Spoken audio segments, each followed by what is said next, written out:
Hello friends, welcome to the CSC GATE hub.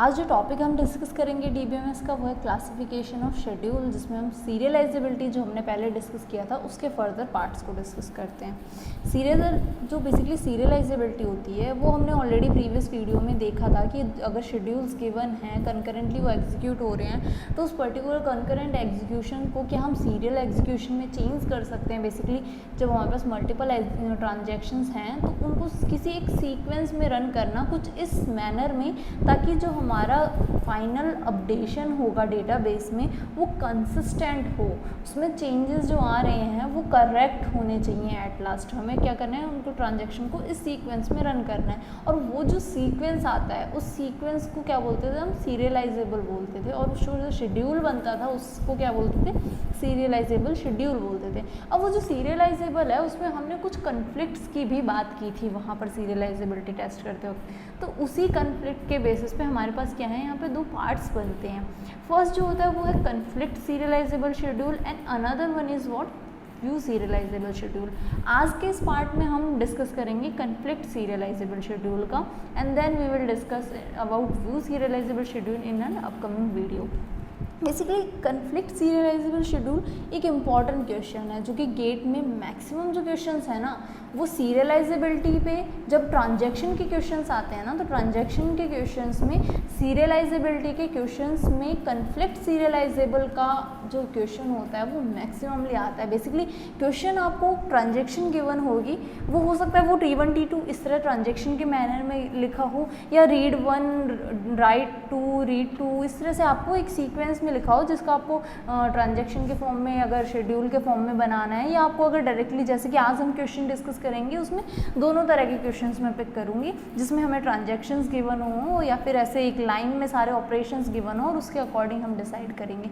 दोनों ही तरह के क्वेश्चंस हम देखेंगे, और गेट में बेसिकली इसी तरह से दोनों ही चांसेस होते हैं, दोनों ही मैनर में क्वेश्चन आते हैं। इधर आपको इस तरह से टेबल के फॉर्म में ट्रांजैक्शंस के ऑपरेशंस गिवन होंगे, या एक लाइन में सारे ऑपरेशंस गिवन होंगे और आपको उस पर कुछ वो क्वेश्चन पूछेंगे, इधर सीरियलाइजेबिलिटी टेस्ट करने के लिए पूछेंगे, या उसमें कोई ऑर्डर पूछ सकते हैं, वो डिपेंड करता है। बट मैक्सिमम जो क्वेश्चन आते हैं ना गेट में, वो सीरियलाइजेबिलिटी में एक तो ये चांस होता है कि वो आपसे सीरियल पूछ लें, जो शेड्यूल बन रहा है वो 2-3 सीक्वेंसेस दे दें उनके ऑर्डर का, जो सीक्वेंस ट्रांजैक्शंस का बन रहा है, and they will ask which one is the serial schedule among all these schedules. तो वो जो सारे शेड्यूल्स हैं उसमें से कोई एक क्या होगा, सीरियल शेड्यूल होगा। अगर वो ट्रांजैक्शन सीक्वेंस में रन नहीं हो सकती हैं, मतलब वो सीरियलाइजेबल नहीं है, तो उस केस में क्या आंसर होता है, नॉन सीरियलाइजेबल शेड्यूल, और वहाँ आपको ऑप्शन मिलेगा एक नॉन सीरियलाइजेबल शेड्यूल का, और आपको वो टिक करना होता है। तो ये सब हम ऑलरेडी देख चुके हैं। अब बात आती है कि जब उसमें कन्फ्लिक्ट्स हो रहे होते हैं तब हम सीरियलाइजेबिलिटी का कैसे करते हैं। तो वो जो है सबसे फर्स्ट हम आज डिस्कस करेंगे क्या है, कन्फ्लिक्ट सीरियलाइजेबल शेड्यूल। अब जो कन्फ्लिक्ट सीरियलाइजेबल शेड्यूल है ना, उसको चेक करने के लिए क्या चीज़ें देखी जाती हैं, एक टोपोलॉजिकल ऑर्डर हम बनाते हैं। कैसे बनाते हैं हम अभी देखेंगे, ये चारों चीज़ें हम आज ही डिस्कस करेंगे कैसे इनको करते हैं। क्यों? क्योंकि फाइनल जो कन्फ्लिक्ट सीरियलाइजेबल शेड्यूल है ना, उसके लिए इन टर्म्स का यूज़ किया जाएगा।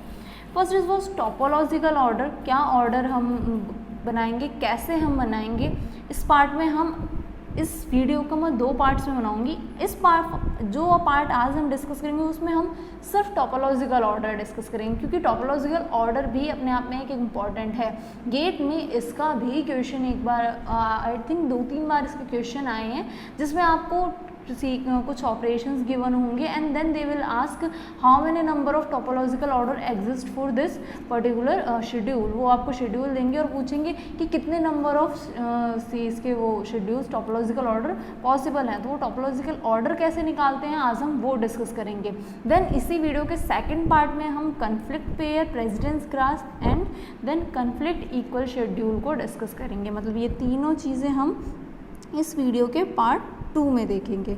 आज के पार्ट में जो हमारा पार्ट 1 है उसमें हम देखेंगे टोपोलॉजिकल ऑर्डर।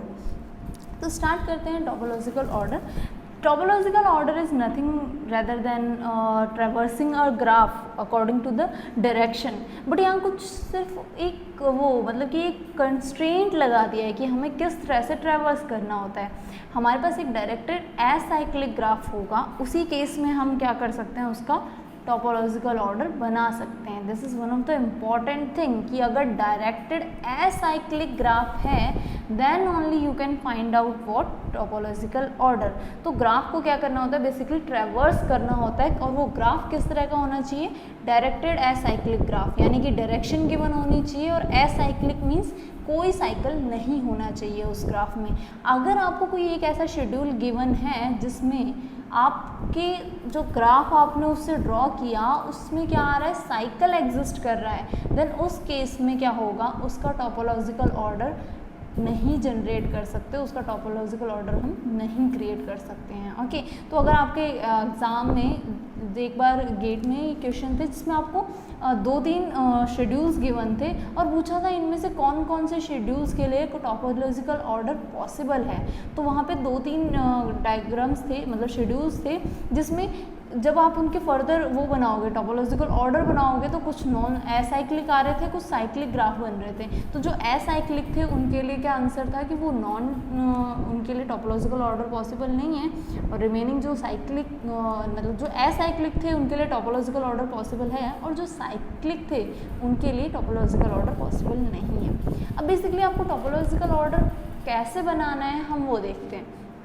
2 स्टेप्स होते हैं, ट्रैवर्स करना है हमें ग्राफ को, बट ट्रैवर्स किस तरह से करना है, कुछ इस तरह से हमें उस वर्टेक्स को, सबसे पहले हमें किस वर्टेक्स को पिक करना है जिसकी इन डिग्री क्या हो, 0 हो। अब इन डिग्री क्या होता है, in degree is what, incoming arrows जो होते हैं। फॉर एग्जांपल ये हम एक ग्राफ लें, इस तरह का मैंने एक ग्राफ लिया, ये कुछ इस तरह का ग्राफ है।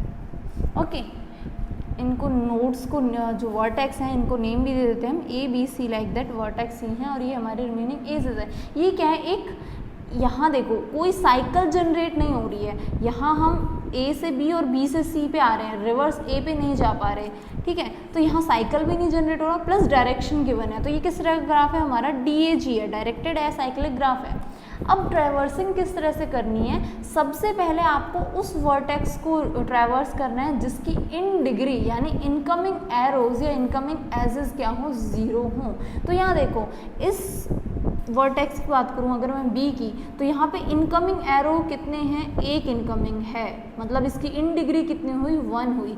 सिमिलरली अगर मैं C की बात करूँ, कितने इनकमिंग एरोज हैं, 2 एरोज हैं यार, यानी कि 2 एजेस आ रही हैं इसके ऊपर, तो ये कितनी हुई इसकी इन डिग्री, 2 हुई। लेकिन A ऐसा वर्टेक्स है जिसके ऊपर कोई भी एरो नहीं आ रहा है, मतलब कोई भी इनकमिंग एज नहीं है, तो उस केस में इन डिग्री इसकी क्या होगी, 0 होगी। तो हम सबसे पहले किस वर्टेक्स को ट्रैवर्स करेंगे, A को ट्रैवर्स करेंगे और उसको क्या करेंगे, डिलीट करके हमारे जो हम टोपोलॉजिकल ऑर्डर जिस सीक्वेंस में जहाँ लिखेंगे वहाँ हम उसका नेम लिख देंगे। आफ्टर दैट इसी स्टेप को हमें क्या करना है, रिपीट करते जाना है। लेकिन एक चीज़, जब हम उस वर्टेक्स को डिलीट करेंगे, लाइक अब मैंने क्या किया, इसका अगर मैं ऑर्डर बनाऊँ, मैं क्या बोल रही हूँ कि हमारा जो वो वर्टेक्स हमें क्या करना है, डिलीट करना है जिसकी इन डिग्री क्या होती है, 0 होती है। तो यहाँ पे देखो कौन सा वर्टेक्स है जिसकी इन डिग्री 0 है, A की इन डिग्री 0 है। क्यों, क्योंकि A पे कोई इनकमिंग नहीं है। तो सबसे पहले मेरा जो टोपोलॉजिकल ऑर्डर है उसमें मैंने क्या किया, A को डिलीट किया, ठीक है। अब A के बाद जैसे मैं A को डिलीट करूँगी, ये एजेस भी क्या हो जाएंगी, डिलीट हो जाएंगी, ये वाली एजेस भी डिलीट हो जाएंगी। जैसे ये एजेस डिलीट हुई, हमारे पास रिमेनिंग ग्राफ क्या बचा, B और यहाँ से C। नाउ कौन सा ऐसा वर्टेक्स है जिस पे इन डिग्री क्या है, 0 है। देखो B ऐसा वर्टेक्स है जिस पे इन डिग्री क्या है, अभी हमारी जो इन डिग्री है, पहले इन डिग्री 0 नहीं थी, लेकिन जैसे हमने A को डिलीट किया, ये एजेस भी डिलीट हुए साइमल्टेनियसली। अब B की जो इन डिग्री है वो क्या है, 0 है, मतलब A के बाद क्या आएगा, हमारा B आएगा। और जब हम इस B को डिलीट कर देंगे तो एट लास्ट हमारे क्या बचेगा, सिर्फ C बचेगा, और B के बाद क्या आएगा, C। तो इस ग्राफ का सिर्फ एक टोपोलॉजिकल ऑर्डर, TO से मैं डिनोट कर देती हूँ, सिर्फ एक टोपोलॉजिकल ऑर्डर पॉसिबल है, वो क्या है, ABC। यहाँ इस ग्राफ में मैंने नॉर्मल सिंपल सा एग्जाम्पल के लिए लिया था जिसका सिर्फ एक टोपोलॉजिकल ऑर्डर पॉसिबल है, लेकिन इट्स नॉट नेसेसरी कि हमेशा सिर्फ एक ही टोपोलॉजिकल ऑर्डर बने, एक ग्राफ के लिए मल्टीपल टोपोलॉजिकल ऑर्डर्स हो सकते हैं। तो ये बेसिकली होता है टोपोलॉजिकल ऑर्डर कैसे जनरेट करें। अब हम डायरेक्टली क्वेश्चंस पे मूव करते हैं जहाँ हम कुछ एग्जाम्पल्स देखेंगे और उनके टोपोलॉजिकल ऑर्डर फाइंड करेंगे। Okay. So here is our first question. हम हमारा फर्स्ट क्वेश्चन डिस्कस करते हैं। यहाँ पे इस तरह से भी आपको हो सकता है, इस तरह से आपको वहाँ पे डायग्राम मिले, एक ग्राफ मिले एंड उसका क्या पूछा हो, टोपोलॉजिकल ऑर्डर पूछा गया हो। या हम जो नेक्स्ट पार्ट में कन्फ्लिक्ट सीरियलाइजेबल की जब हम रिमेनिंग पार्ट्स डिस्कस करेंगे वहाँ मैं एक मर्ज क्वेश्चन लूँगी जहाँ हमें क्या करना पड़ेगा, टोपोलॉजिकल ऑर्डर क्रिएट करना पड़ेगा जहाँ हमें एक शेड्यूल गिवन होगा। तो नो प्रॉब्लम, वो भी बहुत ईजी होता है। जस्ट हमें ऑपरेशंस को रीड करते हुए उनके बीच में डिपेंडेंसी चेक करनी होती है और देन वो ग्राफ जनरेट करना होता है। अभी हम बाय डिफ़ॉल्ट ग्राफ लेके चलते हैं और उसका टोपोलॉजिकल ऑर्डर जनरेट करना सीखते हैं। नेक्स्ट पार्ट में हम ये ग्राफ क्रिएट करना एंड देन उसके बेसिस पे टोपोलॉजिकल ऑर्डर जनरेट करना देखेंगे। सो यहाँ पे स्टार्ट करते हैं हम टोपोलॉजिकल ऑर्डर बनाना। सबसे पहले कौन सा ऐसा वर्टेक्स है जिसकी इन डिग्री क्या है, 0 है। नाउ सी की इन डिग्री 0 नहीं है क्योंकि 2 एजेस आ रही हैं। बी पे एक एज इनकमिंग एज है, डी पे 2 इनकमिंग एजेस हैं, ई पे भी 2 इनकमिंग एजेस हैं। कौन सा वर्टेक्स है, ए ऐसा वर्टेक्स है जिस पे कोई इनकमिंग एज नहीं है, यानी कि इन डिग्री क्या है इसकी 0। तो सबसे पहले हमारे पास सिर्फ एक ही ऑप्शन है, हम किसको डिलीट कर सकते हैं, सिर्फ और सिर्फ ए को। जब हमारे पास एक ही ऑप्शन होता है तो कोई कन्फ्यूज़न नहीं है उस केस में। हमने क्या किया, सबसे पहले ए को रिमूव किया और टोपोलॉजिकल ऑर्डर में उसको सबसे पहले लिख दिया। तो सबसे पहले ए डिलीट किया। जब मैंने ए को डिलीट कर दिया तो रिमेनिंग ग्राफ क्या बचा, ये इतना। अब हमारे पास कौन सा ऐसा वर्टेक्स है जिसकी क्या है, इन डिग्री 0 है, ये हमने डिलीट कर दिया। जैसे ये डिलीट करेंगे ये वाला एज, ये वाला एज और ये वाला एज भी क्या हो जाएंगे, साइमल्टेनियसली डिलीट हो जाएंगे। तो रिमेनिंग हमारा ग्राफ क्या बचेगा, सिर्फ इतना ग्राफ बचेगा। जब ये इतना ग्राफ बचा तो देखो सी पे अभी भी किसकी है, ये वाली एज तो चलो कैंसिल हो गई, ए वाली एज खत्म हो गई है, लेकिन फिर भी इनकमिंग बी से सी पे इनकमिंग एज अभी भी है और डी पे भी बी से इनकमिंग एज है। ये वाली तो चलो डिलीट हो गई ए के डिलीट करने पे, लेकिन बी से अभी भी इनकमिंग है और ई पे तो ऑब्वियसली है ही। लेकिन बी पे अब कोई इनकमिंग एज नहीं बची क्योंकि ये जो इनकमिंग एज आ रही थी ये ए के डिलीट होते ये भी डिलीट हो गई। तो अब नेक्स्ट कौन सा हमारा बनेगा, बी ही आएगा सीक्वेंस। सिर्फ क्या पॉसिबिलिटी है, सिर्फ बी ही ऐसा वर्टेक्स है जिसको हम डिलीट कर सकते हैं। यानी अभी भी हमारे पास कोई मल्टीपल चॉइस नहीं बचे, तो यहाँ हमारा क्या हो गया श्योर कि ए के बाद बी ही आएगा। नाउ जब हमने इस बी को भी डिलीट कर दिया तो देखो ये वाली एज भी डिलीट हो गई। अब मैं यहाँ से क्या करती हूँ, जो रिमेनिंग ग्राफ बचा है मैं वो ड्रॉ कर देती हूँ। अब क्या बचा, ए और बी डिलीट हो चुके हैं, तो क्या है यहाँ पर सी डी एंड ई, यही वर्टेक्सेस बचे। ये सारी एजेस क्या हो चुकी हैं, हमारे डिलीट हो चुकी हैं। तो अब कौन कौन से बचे हैं हमारे पास, सिर्फ ये एजेस बची हैं। तो कितना ग्राफ बचा है अब हमारे पास, सिर्फ ये इतना ग्राफ बचा है। ए और बी डिलीट हुआ, उसके साथ वो एजेस भी डिलीट हो गई हैं। नाउ सी, ये अब हमारे पास 2 वर्टेक्स हैं जिनकी इन डिग्री क्या है, 0 है। ना तो सी पे कोई इनकमिंग एज है, ना ही डी पे कोई इनकमिंग एज है। इट मीन्स व्हाट, अब हमारे पास क्या है, 2 ऑप्शंस हैं। बी को डिलीट करने के बाद हमारे पास 2 ऑप्शंस हैं, आइदर हम सी को पहले डिलीट करें या हम क्या करें, डी को डिलीट करें। तो अब यहाँ से हमारे पास क्या बनी, 2 पॉसिबिलिटीज़। अगर मैं सी को डिलीट करती हूँ, पहली पॉसिबिलिटी, सी को डिलीट करने के बाद क्या बचा हमारे पास, सिर्फ इतना ग्राफ। तो कौन सा वर्टेक्स आएगा, डी आएगा। क्यों, क्योंकि डी की इन डिग्री 0 है, ई की अभी भी इन डिग्री क्या है, 1 है। तो सी के डिलीट करने के बाद क्या आएगा, डी आएगा। एंड देन जब ये सी और डी ये दोनों डिलीट हो गए तो क्या बचा, सिर्फ ई। तो क्या आएगा, ई। सेकंड पॉसिबिलिटी क्या हो सकती है, हम पहले डी को डिलीट करें।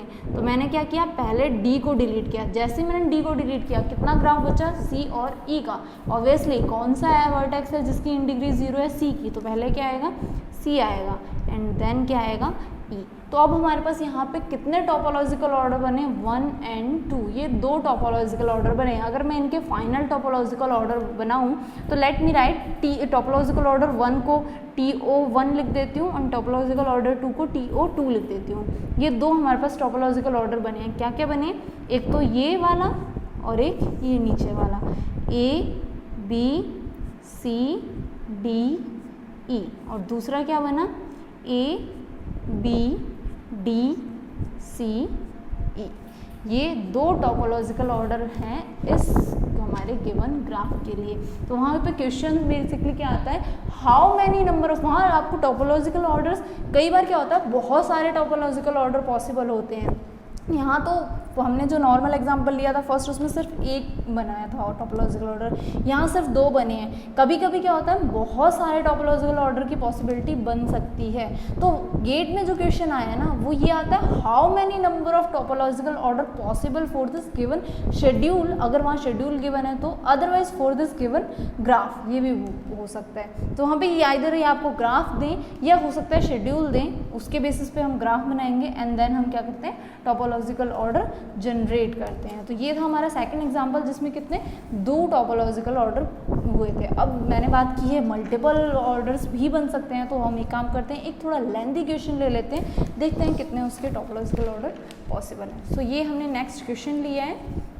इस क्वेश्चन का हम देखते हैं इसके टोपोलॉजिकल ऑर्डर कितने पॉसिबल टोपोलॉजिकल ऑर्डर हो सकते हैं। तो स्टार्ट करते हैं इस बार हम डायरेक्टली।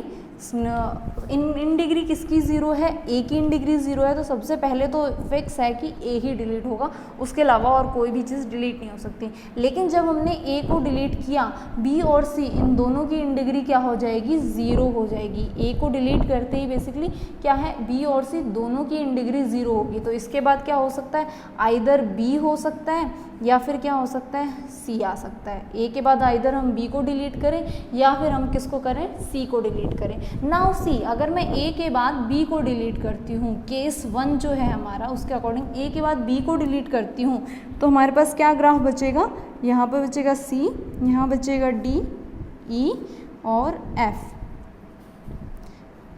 ठीक है, अभी भी जब मैंने B को डिलीट किया तब भी मेरे पास 2 ऐसे वर्टेक्स हैं जिनकी इन डिग्री क्या है, 0 है। मतलब B को डिलीट करने के बाद भी मेरे पास कितनी 2 पॉसिबिलिटी बन रही है। क्या पॉसिबिलिटी बन रही है, या तो मैं किसको C को डिलीट करूं या फिर किसको डिलीट करूं, D को डिलीट करूं। ठीक है, अगर मैंने C को डिलीट किया, इस C को डिलीट किया, तो उस केस में क्या है, D और E वाले चांसेस हैं हमारे पास कि मैं पहले क्या कर सकती हूँ, आइदर D को डिलीट कर सकती हूँ या E को। क्यों, क्योंकि मैंने अभी C को डिलीट किया, ये वाला चल रहे हैं, A B और उसके बाद क्या C डिलीट किया है हमने। तो इस केस में ये प्रीवियस चॉइस था, मतलब B तक, जब हमने B तक डिलीट किया तब हमारे पास ये 2 ऑप्शन थे, C और D के। अब मैं C के आगे जा रही हूँ, अगर मैंने C को पहले डिलीट किया तो क्या क्या बचा, D और E बचा। तो यहाँ से भी फर्दर मेरे पास कितने चांसेस बचे, D और E दोनों में से किसी को डिलीट कर सकती हूँ। लेकिन F हमेशा कब डिलीट होगा, इन D और E दोनों के डिलीट होने के बाद। क्यों, देखो क्या है, बेसिकली मैं ये बोल रही हूँ कि हमारा क्या है, C डिलीट हो चुका है, ये रिमूव हो गया, तो उसके बाद क्या D और E की पॉसिबिलिटी है। इन केस अगर मैं D को डिलीट करती हूँ तो भी देखो यहाँ E F बचेगा हमारे पास, तब भी F पे क्या होगी, इन डिग्री 1 रहेगी। तो F कब डिलीट होगा, जब D और E दोनों डिलीट हो जाएं। तो यहाँ पे क्या है, अगर मैं पहले D को डिलीट करती हूँ तो मुझे किसको डिलीट करना पड़ेगा, E को, एंड देन फिर एट लास्ट F को। सिमिलरली यहाँ पे अगर मैंने पहले E को डिलीट किया तो किसको डिलीट करना पड़ेगा, D को, एंड देन किसको, F को। अब चलते हैं हमारी दूसरी पॉसिबिलिटी। अभी तो हमने क्या किया था, यहाँ पे B को डिलीट करके पहले हमने C वाले को प्रोसेस किया। अब B को डिलीट करने के बाद मैं C को ना डिलीट करके किसको, D को डिलीट करूँ अगर, एक तो ये हमारा केस बना जो हमने पूरा सॉल्व कर दिया। अब ये वाला जो केस है उसमें क्या है, A और B हम डिलीट कर चुके हैं, क्या बच रहा है हमारे पास, C D E F, ये था। अब मैं क्या कर रही हूँ, B के बाद किसको डिलीट कर रही हूँ, C को ना डिलीट करके किसको डिलीट कर रही हूँ, D को डिलीट कर रही हूँ। तो अब जब मैं D को डिलीट करूँगी तो उस केस में क्या होगा, हमारे पास सिर्फ एक सीक्वेंस बचेगा, C E F वाला। क्यों, क्योंकि इन डिग्री किसकी सिर्फ बचेगी, उसके 0, C की इन डिग्री 0 रहेगी, फिर E की और फिर F की। तो यहाँ पे सिर्फ एक ही चांस है, अगर मैं यहाँ से D को डिलीट करती हूँ तो मेरे पास सिर्फ एक ही ऑर्डर बचता है C E F को सीक्वेंस में डिलीट करने का। ओके, तो ये होगी हमारी ये वाली पॉसिबिलिटी। अब यहाँ पे ये तो पूरा था A के बाद B डिलीट करने पे। A के बाद हमारे पास वहाँ भी 2 ऑप्शन थे। A के बाद अगर मैं C को डिलीट कर देती हूँ तो क्या होता है, तो सेम जो सिचुएशंस यहाँ क्रिएट हुई थी वही सेम सिचुएशन C के लिए होंगी। देखो A के बाद अगर मैं C को डिलीट कर देती हूँ, यहाँ पे A के बाद मैंने क्या किया है, C को डिलीट किया, ठीक है। A के बाद C को डिलीट करने पे क्या हुआ मेरे पास, अब ये रिमेनिंग डायग्राम इतना बना, तो इन डिग्री किस किस की आ गई, अगेन 0, एक तो B की और एक किसकी, E की। हमारे पास क्या है, बी और ई दोनों की क्या है, इन डिग्री 0 हो गई। तो यहाँ सी से के बाद भी हमारे पास क्या ऑप्शंस बचते हैं, एक तो बी ऑप्शन बचता है और एक क्या बचता है, ई ऑप्शन बचता है। अब अगर मैं बी को डिलीट करती हूँ, अगर ये फर्स्ट ऑप्शन लूँ बी को डिलीट करने वाला, तो अगेन मेरे पास 2 चांसेस बनेंगे। जैसे मैंने बी को डिलीट किया, सी हम पहले कर चुके थे, बी को करने के बाद क्या बचा, डी और ई, इन दोनों की क्या हो जाएगी, इन डिग्री 0 हो जाएगी। तो एक तो हम किसको, डी को भी डिलीट कर सकते हैं, और अनदर ऑप्शन हमारे पास क्या है कि हम ई को डिलीट कर दें। डी को डिलीट किया तो फिर एक ही ऑप्शन है कि उसके बाद ई को करें, देन एफ को करें। ई को डिलीट किया तो भी एक ही ऑप्शन है कि डी को डिलीट करें और उसके बाद क्या करें, एफ को डिलीट करें। तो ये तो हमारी बन गई एक पॉसिबिलिटी। अब क्या है, ए के बाद सी के बाद ई, यानी कि इतना पार्ट, ये इतना पार्ट हमने डिलीट कर दिया। रिमेनिंग क्या बचा, सिर्फ एक ही सीक्वेंस बचा है कि हमें पहले बी को ही करना पड़ेगा, देन डी को एंड देन एफ को। तो ये क्या बचा हमारे पास, बी, डी एंड एफ। तो कितने नंबर ऑफ टोपोलॉजिकल ऑर्डर बने, देखो 1 2 3 4 5 6, total number of topology is what, 6। Topological order इस गिवन ग्राफ के लिए कितने टोपोलॉजिकल ऑर्डर बने हैं, हमारे 6 नंबर ऑफ टोपोलॉजिकल ऑर्डर बने हैं। यानी कि ऐसा कोई ज़रूरी नहीं है कि आपके पास ग्राफ सिंपल सा गिवन हो तो उसके टोपोलॉजिकल ऑर्डर कम ही बने, बहुत सारी पॉसिबिलिटी हो सकती है। जैसे कि सिंपल सा ग्राफ था, छोटा सा ग्राफ था हमारे पास, लेकिन फिर भी उसके टोपोलॉजिकल ऑर्डर कितने बने, 6 number of topological orders generate हुए हैं। तो ये होता है। अब हम कुछ इसमें इंपॉर्टेंट केसेस देख लेते हैं, 2 केसेस ले लेती हूँ, वो तो ठीक है, टोपोलॉजिकल ऑर्डर तो इन डिग्री के अकॉर्डिंग हम चेक कर लेंगे। अब इन केस अगर आपको कभी कभी डायरेक्टली क्वेश्चन गिवन होता है कि नल ग्राफ है n वर्टिसेस एंड 0 एजेस के साथ, तो उसके कितने number of topological order possible हैं, ये क्वेश्चन एक बार गेट में पूछा गया है। अभी तक सिर्फ एक ही बार आया है, बट स्टिल लॉजिकल क्वेश्चन भी कभी कभी पूछे जाते हैं इन केस ऑफ वो आपको न्यूमेरिकल दें। तो उन्होंने डायरेक्टली क्वेश्चन पूछा था कि हमारे पास एक नल ग्राफ है, n vertices and 0 edges, the number of topological order क्या है वो पूछा था उन्होंने। तो हमारे पास n वर्टिसेस हैं और एजेस कितनी हैं, 0 एजेस हैं, मतलब सारे के सारे जो हमारे वो हैं ग्राफ के जितने भी वर्टिसेस हैं वो क्या है, इंडिपेंडेंट है, मतलब रैंडमली इस तरह से हैं, वो किसी पे भी क्या है, इनकमिंग। अब 0 एजेस है, इट मीन्स व्हाट, कोई ना तो इनकमिंग एरो होगी ना आउटगोइंग एरो होगी। इसका मतलब क्या है, हम किसी भी वर्टेक्स को क्या कर सकते हैं, पिक कर सकते हैं। तो वो उस केस में हर वर्टेक्स के अकॉर्डिंग हमारे पास उतने ही नंबर ऑफ पॉसिबल कॉम्बिनेशन बनेंगे, और वर्टिसेस कितनी है, n है, तो total number of topological order कितने बनेंगे, n फैक्टोरियल बनेंगे। क्यों, क्योंकि n नंबर ऑफ वर्टिसेस के n factorial number of combinations बन सकते हैं। तो इसका आंसर क्या था, n फैक्टोरियल। ठीक है, अब बात आती है कि अगर हमें साइक्लिक ग्राफ या अनडायरेक्टेड ग्राफ गिवन हो तो उस केस में क्या होगा टोपोलॉजिकल ऑर्डर। तो मैंने सबसे पहले स्टार्ट करते ही ये चीज़ कही थी कि अगर हमारा ग्राफ डायरेक्टेड एसाइक्लिक ग्राफ है तो ही उसकी टोपोलॉजिकल ऑर्डर पॉसिबल है। यहाँ पे क्या बोला है उन्होंने कि साइक्लिक ग्राफ है, जब भी हमारे पास साइक्लिक ग्राफ होगा उसका टोपोलॉजिकल ऑर्डर पॉसिबल नहीं है। तो इसका आंसर क्या है, नो टोपोलॉजिकल ऑर्डर। तो ये बेसिकली 2 लॉजिकल क्वेश्चन थे जो गेट में आए हैं। क्यों, क्योंकि नॉट नेसेसरी कौन सी वो ऑर्गेनाइज कर रही है गेट के एग्ज़ाम को। कभी कभी क्या होता है, न्यूमेरिकल्स हम प्रैक्टिस करते हैं पूरे साल बैठ के न्यूमेरिकल्स की, क्योंकि मैक्सिममली न्यूमेरिकल्स आते हैं, लेकिन समटाइम्स क्या होता है लॉजिकल क्वेश्चन भी, जैसे IIT रुड़की है, जब उन्होंने कंडक्ट किया था पेपर 2017 का, तो उन्होंने लॉजिकल क्वेश्चंस बहुत सारे पुट किए थे। तो कभी कभी क्या होता है वो न्यूमेरिकल्स ना पूछ के लॉजिकल क्वेश्चंस पूछ लेते हैं, तो वहाँ पे आपके पूरे साल के वो न्यूमेरिकल्स जो सॉल्व किए ना उनका लॉजिक ना लग के उनके बिहाइंड जो कंसेप्ट है ना उस कंसेप्ट के बेसिस पे हमें क्या करना होता है, आंसर फाइंड आउट करना होता है। तो ये थोड़ा सा लॉजिकल क्वेश्चंस जो होते हैं उनका भी थोड़े से प्रैक्टिस की नीड होती है। तो this is all topological order हम कैसे फाइंड आउट करेंगे। अगर कोई डाउट है then you can ask me in the comment section, and if you really like this video then please like and subscribe my channel CSC GateHub. Thank you so much for watching this video.